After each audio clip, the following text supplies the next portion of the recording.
బెజవాడలో ఆటో కార్మికులు తమ ఆందోళనను మరింత ఉధృతం చేశారు. మహిళల ఉచిత బస్సుకు వ్యతిరేకం కాదంటూనే ఎన్నికల్లో తమకు ఇచ్చినటువంటి హామీలను అమలు చేయాలని డిమాండ్ చేస్తూ కూడా నిరసనలు హోరెత్తిస్తున్నారు. ప్రస్తుతం మనం విజువల్స్ లో చూడొచ్చు. ఆటో కార్మికులను బిచ్చగాళ్ళగా మార్చొద్దంటూ కూడా గడ్డి నోట్లో పెట్టుకుని మరీ తమ నిరసన తెలుపుతూ ఉన్నారు. ప్రస్తుతం ప్రతి ఒక్కరు కూడా చెట్లు విప్పి అర్ధనగ్న ప్రదర్శన ద్వారా ప్రభుత్వానికి తమ మొరాలగించాలంటూ కూడా డిమాండ్ చేస్తున్నటువంటి పరిస్థితి కనిపిస్తుంది. ప్రస్తుతం మనతో మాట్లాడేందుకు యూనియన్ నాయకులు ఉన్నారు. సరే, అంటే ఏం చెప్పదలుచుకున్నారు? నా పేరు డి శ్రీనివాసరావు, ప్రగతిశీల ఆటో కార్మిక సంఘం ఐఎఫ్టీ నగర అధ్యక్షుడిని. ఎన్నికల ముందు ఆటో మోటార్ కార్మికులు ఎదుర్కొన్నటువంటి సమస్యల మీద నారా లోకేష్ని కలిసి మేము రాతపూర్వకంగా రిప్రజెంట్ ఇచ్చాం. దాదాపు గంట సేపు మాతో చర్చించారు. ఎన్నికల్లో మేము గెలుస్తాం, అధికారంలోకి వస్తాం, మీ ఆటో మోటార్ కార్మికులను ఆదుకుంటామని చెప్పేసి ఆ విధంగా ఎన్నికల మేనిఫెస్టోలో పెట్టారు. ఏదో ఉపన్యాసం ఇవ్వటం కాదు, ఎన్నికల మేనిఫెస్టోలో పెట్టారు. యావత్తు ప్రజానికి అనేకమైన హామీలు ఇచ్చున్నారు. ఆటో మోటార్ కార్మికులకి 5 హామీలు ఇచ్చున్నారు. ప్రధానంగా ఏదైతే ఫ్రీ బస్సు వల్ల నష్టపోతారో ఆటో అండ్ మోటార్ కార్మికులు వాళ్ళందరూ కూడా సంవత్సరానికి 15,000 రూపాయలు ఇస్తామని చెప్పి మొదట హామీ ఇచ్చారు. అదేవిధంగా 2131 జీవోని రద్దు చేస్తామన్నారు. సంక్షేమ బోర్డు ఏర్పాటు చేస్తామన్నారు. 5% వడ్డీతోటి రుణాలు ఇస్తామని చెప్పన్నారు. అనే ఈ విధంగా హామీలు ఇచ్చి ఒక హామీ కూడా అమలు చేసే పరిస్థితి లేదు. రేపు ఆగస్టు 15 నుంచి మహిళలు ఫ్రీ బస్సు అంటున్నారు. ఆ ఫ్రీ బస్సు పెట్టే క్రమంలోనే ఏదైతే నష్టపోతారో కార్మికులు వాళ్ళకి కూడా 15,000 రూపాయలు ఇస్తామని చెప్పి స్వయంగా సీఎంఏ ప్రకటన చేశాడు. ఇప్పటివరకు ఆ విధమైనటువంటి విధానాలు తీసుకోలేదు. ఈ రవాణా శాఖ మినిస్టర్ అంటాడు ఇక నెల మరి రోజులు పడద్దని చెప్పారు అంటాడు. మినిస్టర్గా సీఎం కూడా చెప్పాడు. ప్రతి మినిస్టర్ కూడా ఇమ్మీడియట్గా కూర్చోబెట్టి వాళ్ళ సాధ బాధలు ఏమున్నాయో, రోడ్లు ఎక్కుతున్నారు, వాళ్ళ గురించి మాట్లాడమని చెప్పి చర్చించమని చెప్పినప్పుడు కూడా ఇటువంటి స్పందన లేదు.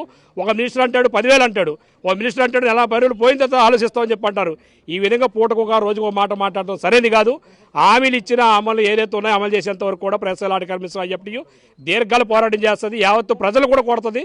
రాష్ట్ర ఉద్యమం చేపట్టి ప్రభుత్వం మెడలు ఉంచే పద్ధతిలో మాకు ఇచ్చిన అమలు చేసేంత వరకు కూడా ఎంత పోరాటకైనా కానీ బలిదానాలకైనా కానీ సిద్ధంగా ఉంటామని చెప్పి ఐఎఫ్టీ ద్వారా ఈ రోజున మీడియా ద్వారా ప్రభుత్వాన్ని హెచ్చరించుకున్నాం. అంటే ఇప్పటిదాకా మీతో ఎవరైనా మాట్లాడడం జరిగింది, ఏమైనా హామీ ఇవ్వడం జరిగింది? ఎన్నికలు అయిపోయిన తర్వాత ఎవరు మాట్లాడలేదండి. ఎన్నికల ముందు చాలా మాట్లాడారు, మాతో సంప్రదించారు, మా నుంచి అభిప్రాయాలు తీసుకున్నారు. అభిప్రాయాలు తీసుకుని మీకు అన్ని రకాల హామీలు చేస్తూ ఉన్నారు. ఆ రకంగా వాళ్ళు ఎన్నికలు మేనిఫెస్టోలు పెట్టారు. ఇవాళ మేనిఫెస్టోలు పెట్టిన ఆ విషయాన్ని ఏమి అమలు చేస్తారో లేదు ఎవరి విషయం, కానీ మా వరకు అమలు చేయట్లేదు. మాకు అనిపించేది ఒకే ఒకటి కనబడతా ఉంది, మద్యం తాగండి తాగండి తాగండి అనే రకం తాగబోస్తున్నారు తప్ప నుంచి మాలాంటి కార్మిక వర్గాలకి ఇతర వర్గాలకి హామీలు అమలు చేయాలని మేము కోరుతా ఉన్నాం. ముఖ్యంగా ఫ్రీ బస్సు రేపు పెడతా ఉన్నారు. ఫ్రీ బస్సుతో మేము చాలా నష్టపోతాం. కనీసంగా 60% ఉపాధి మేము కోల్పోతాం. ఈ పరిస్థితుల్లో మీరు హామీలు అమలు చేయాలని కోరుతా ఉన్నాం. 15,000 గత ప్రభుత్వం 10,000 చేసింది, మేము 15,000 చేస్తూ ఉన్నారు. ఈ రోజుకు సంవత్సరం పోయింది, 2వ సంవత్సరం వేయలేదు. అదే రకంగా అంతేకాకుండా జీవో నెంబర్ 21 గత ప్రభుత్వం తెచ్చింది. ఆ జీవో వలన అనేక రకాల ఫైనాన్షియల్తో మేము ఇబ్బంది పడుతూ ఉన్నాం. వేలకు వెళ్ళి ఫైనాన్షియల్ వేస్తూ ఉన్నారు. మేము వస్తే రద్దు చేస్తాం, మీకు భారాలు తగ్గిస్తూ ఉన్నారు. ఈ రోజు తగ్గించలా. సంవత్సరం అవుతూ ఉంది, ఏ హామీ అమలు చేయట్లేదు. డబ్బులతో ఏ హామీ అమలు చేయట్లేదు, డబ్బులకు సంబంధించిన కూడా అమలు చేయట్లేదు. సంక్షేమ బోర్డు ఏర్పాటు చేయొచ్చు, ఒక సంతకం పెడితే సంక్షేమ బోర్డు ఏర్పాటు అవుతుంది. మీరు డబ్బులు ఒక్కర్లా ప్రతి వెహికల్కి సెస్ వసూలు చేయొచ్చు. ఆ రకంగా అవకాశం ఉందంటే చేయట్లేదు. ఏదైతే మీరు హామీలు ఇచ్చారో మా హామీలకు అమలు చేయమని కొడతా ఉన్నాం.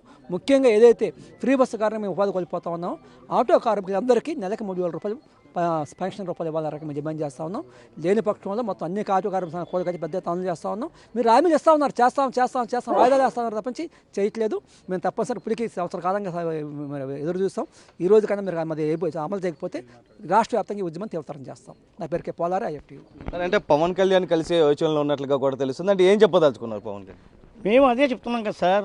ఇప్పుడు పవన్ కళ్యాణ్ గారు అయినా, లోకేష్ బాబు అయినా, చంద్రబాబు నాయుడు అయినా వాళ్ళు ఒక ప్రజాప్రతినిధులు ఎన్నుకున్నారు. ప్రజలు ఎన్నుకోబడిన ప్రభుత్వం, కూటమి ప్రభుత్వం. మేము కోరుకునేది ఏంటంటే ప్రజలకు అన్యాయం జరగకూడదు. ముఖ్యంగా ఆటో కార్మికులకి అన్యాయం జరగనివ్వనని చెప్పి లోకేష్ బాబు పదే మాతో మాట్లాడాడు. మేము రాగానే మీకు చంద్రబాబు నాయుడు గారు కూడా అనేకమైన మీటింగ్లో చెప్పాడు. మీ మీడియా ముందు కూడా మాట్లాడాడు కదా, 2021 జీవోని ఎత్తేస్తానని. ఆ జీవోని ఇంతవరకు ఎత్తలేదు సరికదా. అదనంగా భారాలు ఈరోజు మేము యూనిఫార్మ్ వేసుకొని హెల్మెట్ లేకపోయినా సరే ఏజో 35 రూపాయలు కట్టిస్తున్నారు. అంటే గవర్నమెంట్ దోపిడీతనానికి అలవాటు పడిపోతుంది. కానీ మేమేమంటున్నాం అంటే ఫ్రీ బస్సులకు మేము వ్యతిరేకం కదా సార్. ఆ రోజు ఈరోజు మేము చెప్తున్నాం కదా, ఆటో కార్మికులకి న్యాయం జరగాలి.